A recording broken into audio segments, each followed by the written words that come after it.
post. It was so wonderful to meet you. Dude, we've been talking to folks that have been around a long time, and the old joke is always, well, not as long as you.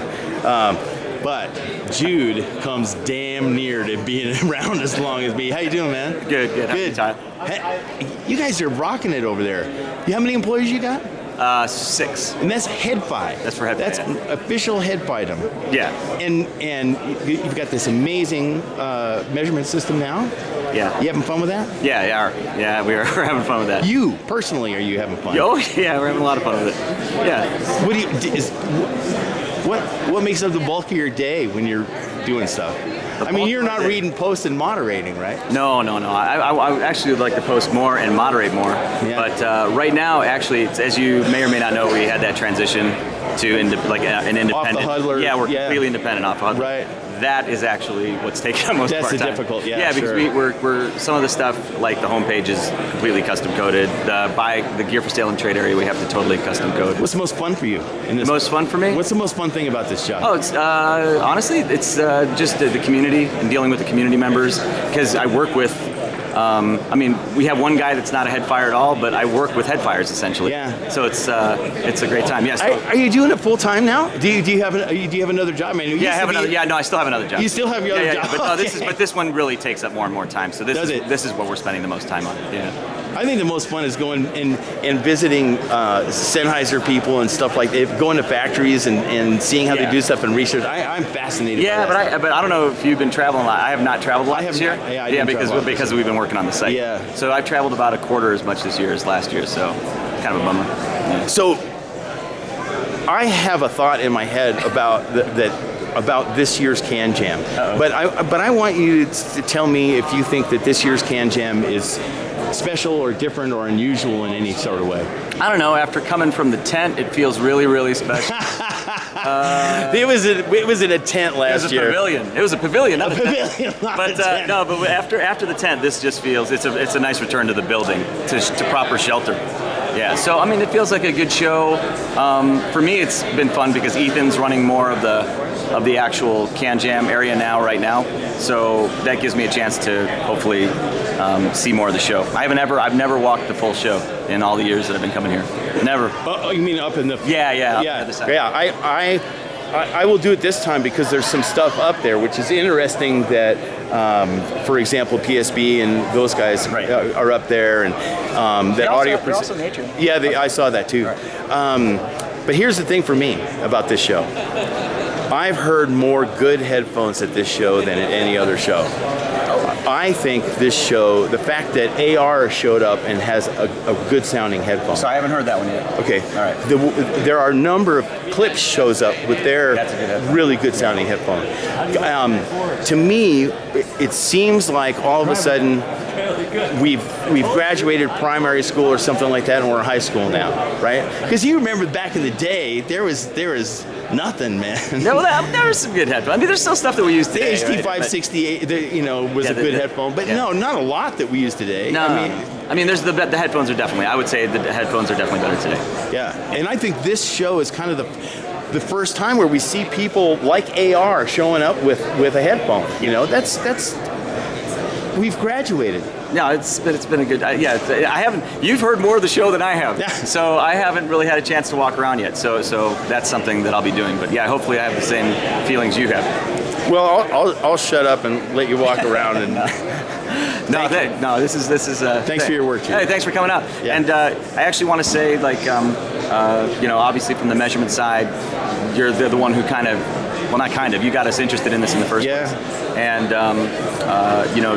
sorry about your wallet. Yeah, man, don't get me started. Yeah, they think this stuff's expensive. Yeah. Yeah. But let me guess. Tell me if I'm low or high. You spent $180,000.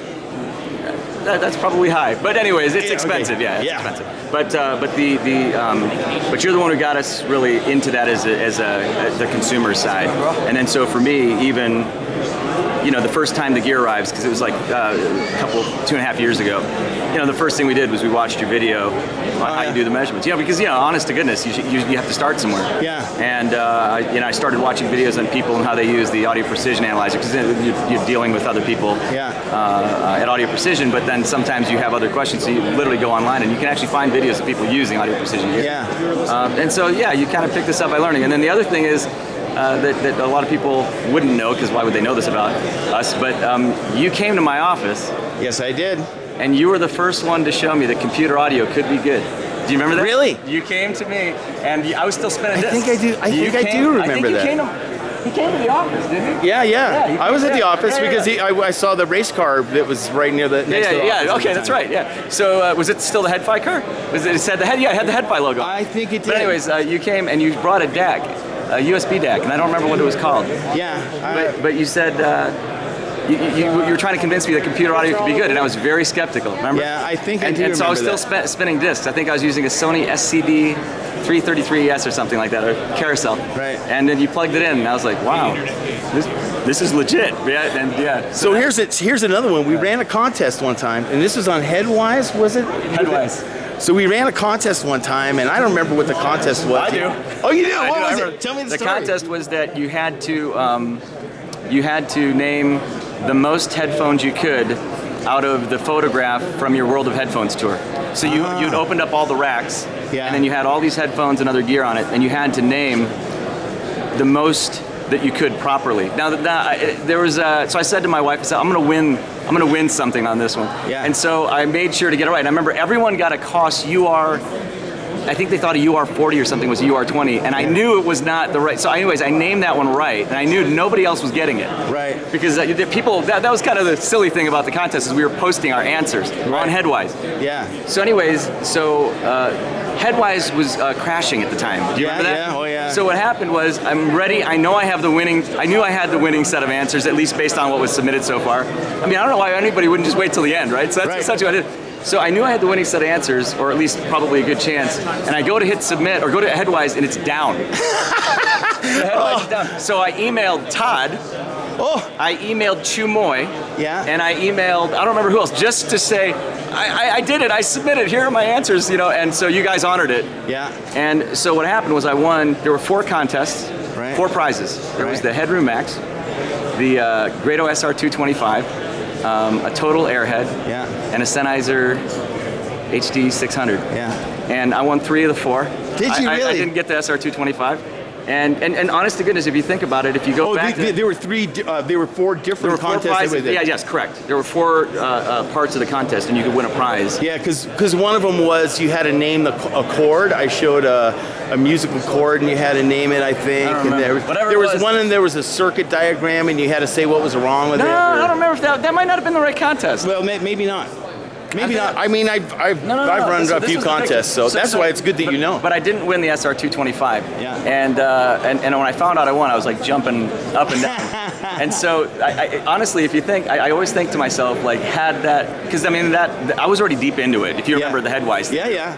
But I don't know, that thrust me even deeper into it. Yeah. Because I think at the time I wouldn't have thought of spending $1,800 on a headphone amp or $1,600 on a Max. Yeah. But after that, I was sold, right? I mean, like, so I don't know that. I wonder if I would have made that first jump. And had you thought to?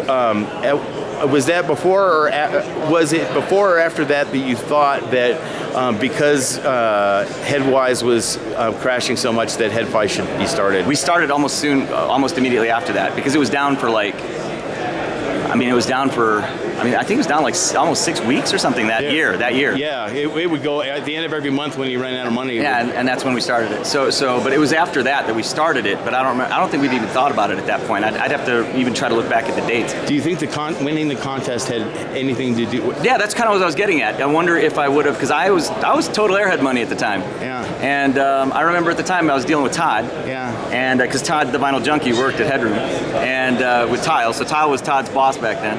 And I would deal with Todd, and what he would do is talk me through a lot of the headphones. But I wasn't doing the big stuff. So I don't know if you remember, there was a amp that you made. I remember I coveted, but I never really heard it.